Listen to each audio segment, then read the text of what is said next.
Boop. Happy Thursday, July 16th, 2020, and we're back for another daily Bible reading for the Wesley Center.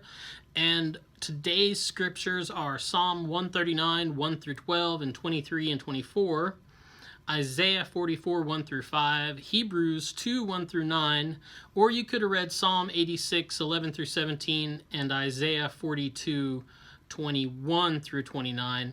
And I'm actually reading Isaiah. I'm double checking something. Yeah, I'm actually going to read Isaiah 41, 21 through 29.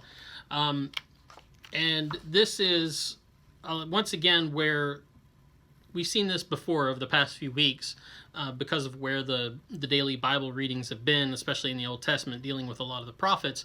But once again, we here have a prophet of God dealing with false prophets, and specifically in this case, not just people like we dealt with in Jeremiah a couple weeks ago, where you had a prophet who claimed to be speaking in the name of God and on behalf of God, but wasn't. Now Isaiah is dealing with false prophets of false gods, and God speaking through Isaiah is basically saying to these false prophets, prove it, just prove it. If you really do speak, prove it. And it's probably a good thing for us to remember, because, and it sounds weird to talk about it in this day and age, but we'll always have to deal with false prophets.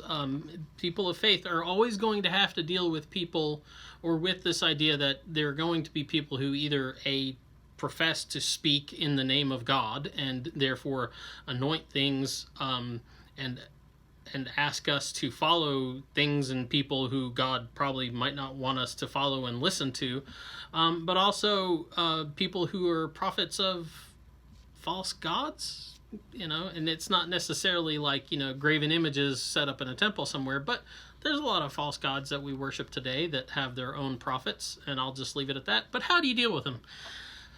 Well, God is saying here to these false prophets of falser idols, I guess you could put it, he's like, make your case. If you really are these great prophets and you really do speak on behalf of these gods, show it out, prove that you speak the truth. And he goes into this list, he's like, just make a real prediction. Make a claim about something, and then let us see if it bears out. Do it the way my prophets do it. And he's like, basically says to them, just do something. Either do something bad or good, so that, we'll look and know and realize that, oh yeah, these people are powerful. But he says in the end, and this is verse 24, he makes this challenge, and he goes, but you're nothing. You're just nothing at all, and whoever chooses you is just an abomination. Whoever decides to go down this road and follow these false prophets and these false gods is just lost and in foolishness.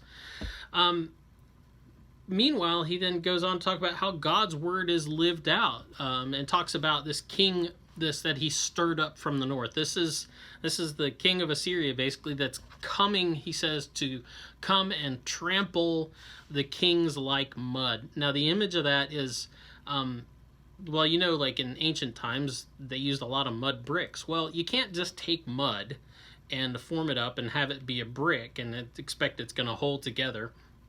You actually have to do some work with that. It means you have to get the clay and the sand, and then you have to mix it together with like bits of straw. You remember like the story in Exodus, right, where Moses goes and talks to Pharaoh and says, hey, God says, let my people go. And Pharaoh gets all mad and goes, you know what? No, I'm not going to let your people go. And I'm going to double their workload. So they're going to have to make twice as many bricks.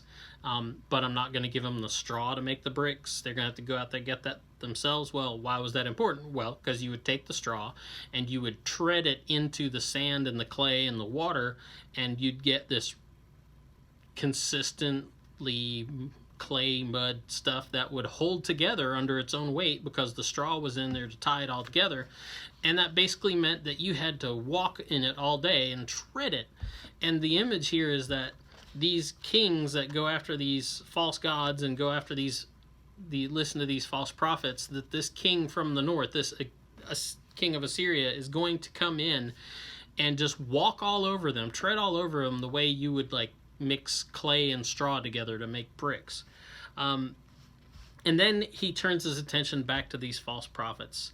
And he says, I keep looking for these people to actually show up and prove what they say, and actually prove that they really are prophets and really are serving real gods. He says, but at the end of the day, they're just empty false prophets, and they're just full of delusions and wind.